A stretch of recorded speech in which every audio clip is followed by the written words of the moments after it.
5 best offenses to invest in 2025 fantasy football leagues. Let's start out with the Cincinnati Bengals. And the point is that defense is probably going to be extremely bad. What does that mean for fantasy?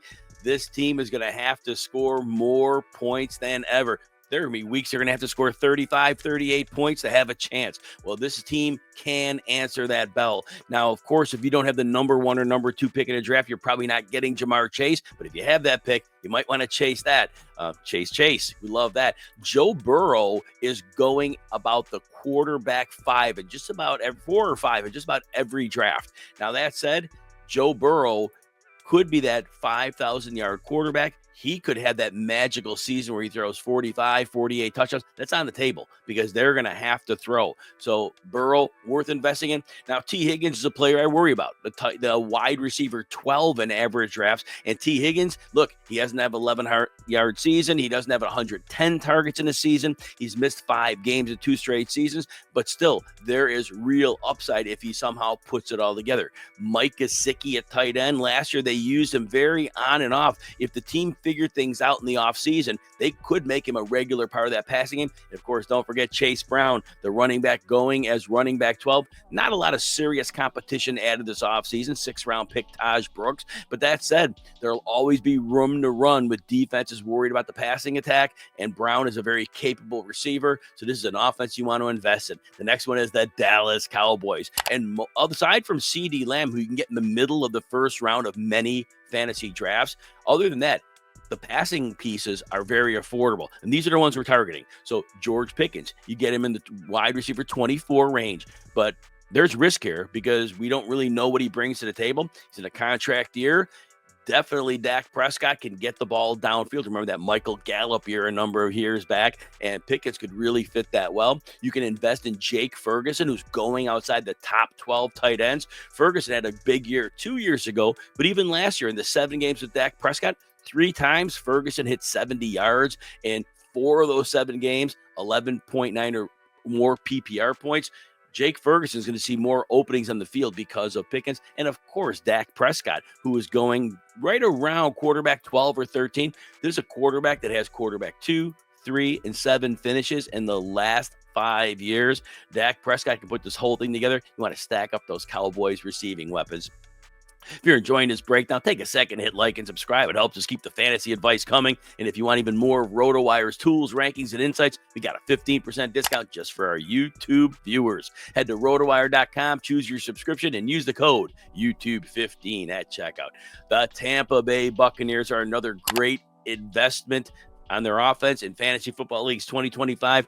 So let's start out with the quarterback, Baker Mayfield, who's usually going around quarterback 7. Now, last year's 41 touchdowns, probably a career year. But remember, 2 years ago, 2023, Mayfield had 26 touchdowns. Since he moved to Tampa, the offensive line protects him reasonably well. There are elite weapons, and Tampa's defense typically forces them to score some points. And Baker Mayfield showed us that he could run last year. It was amazing to see him taking off as a runner. So even though he may not replicate that career year, Baker Mayfield is a rock-solid player there.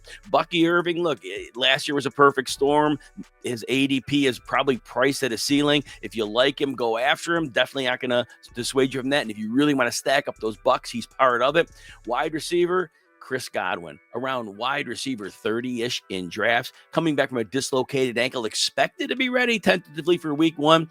He was on an enormous pace last year. And Baker Mayfield loves that slot receiver, going back to those Jarvis Landry days in Cleveland. Mike Evans, the annual 1,000-yard machine, you've got that.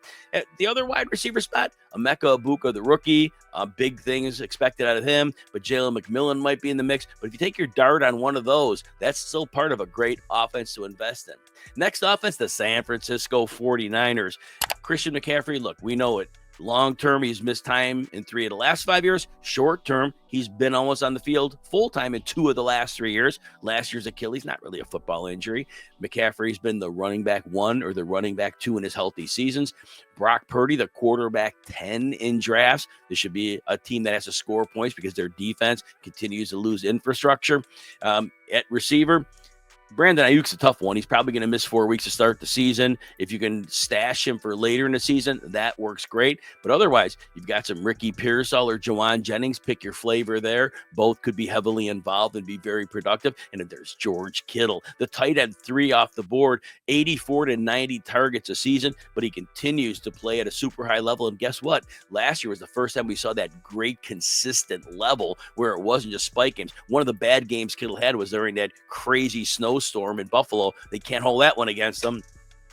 Fifth team to invest in, the Chicago Bears. The Bears are very inexpensive. DJ Moore going as the wide receiver 20, yet he's been the wide receiver 6 and 14 in the last 2 years. Explain that one. It makes no sense at all. Rome Odunze had to sit behind Keenan Allen a lot last year, but he was a top 10 pick in the 2024 draft, and he is ready to explode. Very talented player. And then, of course, Colston Loveland, the 10th pick in the draft. Bears plan on weaponizing him.